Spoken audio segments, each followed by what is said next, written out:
धनंजय गिरी जी, आप लोग जख्मों को कुरेद रहे हैं, कांग्रेस को विलन साबित करने की कोशिश कर रहे हैं, या सच्चा इतिहास निकालकर देश के सामने रख रहे हैं ताकि लोग पढ़ सके, समझ सके कि हुआ क्या था?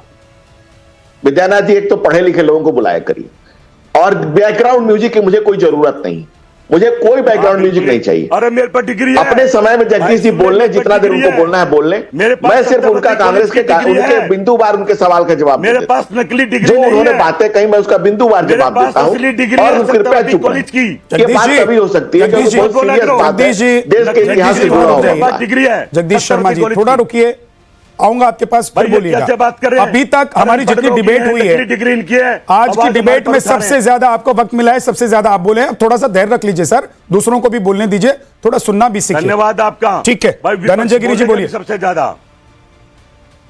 देखिए विद्यानाथ जी, सबसे पहले तो एनसीईआरटी की इस पहल का स्वागत होना चाहिए।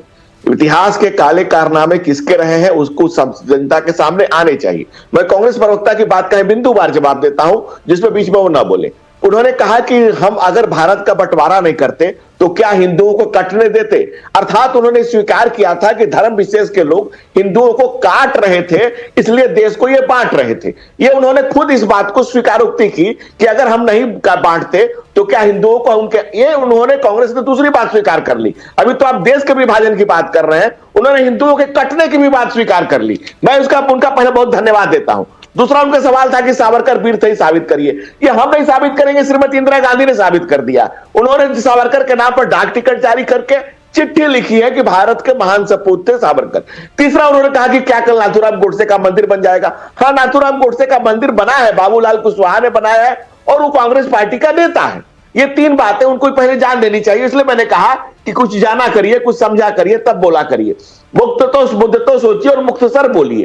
भारत पाकिस्तान के विभाजन के तीन मुख्य किरदार हैं, तीन पड़ाव हैं, दो दल जिम्मेदार है। पहला सर सैयद अहमद, दूसरा अलीगढ़ आंदोलन, दूसरा इकबाल, और तीसरा जिन्ना। दो दल जिम्मेदार है, मुस्लिम लीग और कांग्रेस। पर महात्मा गांधी जी ने कहा था कि भारत और पाकिस्तान का बंटवारा मेरी लाश पर होगा, और बापू इसको लेकर के बहुत सीरियस थे, लेकिन कांग्रेस ने सत्ता के मोह में बिल्कुल नहीं सुनी। और मैं कांग्रेस प्रवक्ता का फिर से धन्यवाद देता हूं कि अभी तो एनसीईआरटी ने देश के विभाजन की बात की है, उन्होंने हिंदुओं के कत्लेआम की बात भी स्वीकार कर ली कि कांग्रेस इसके लिए जिम्मेदार है। अलावा इकबाल ने 1930 के भाषण में पहली बार उत्तर पश्चिम भारत में एक अलग मुस्लिम राष्ट्र का प्रस्ताव दिया था, इस्लाम एक अलग सामाजिक राजनीतिक राष्ट्रीय परिभाषा दिया था। 1940 में लाहौर प्रस्ताव में औपचारिक रूप से इकबाल ने इस विचार को अपनाया। उत्तर पश्चिम और पूर्व में स्वतंत्र मुस्लिम राज्यों की मांग की, जिन्होंने दुराष्ट्र सिद्धांत और जनसांख्यिकी की अल्पसंख्यक की स्थिति 25% के थ्योरी का उपयोग करके मुसलमानों के पाकिस्तान के औचित्य को स्वीकार किया था। मेरे सवाल इसके बाद जिन्ना के 1946 में। डॉक्टर धनंजय गिरी, मेरे सवाल का तो जवाब दीजिए। जख्मों को कुरेद रहे हैं, सच को निकाल रहे हैं, या कांग्रेस को विलन बनाने की कोशिश कर रहे हैं? नहीं, हम सिर्फ सच को सच के आईने में दिखा रहे हैं। जो जिस सच पर पर्दा डाल दिया गया था वो पर्दा हटा रहे हैं और सच को बेपर्दा कर रहे हैं। ये बाबा साहब डॉक्टर भीमराव अम्बेडकर की किताब है पाकिस्तान अथवा भारत का विभाजन।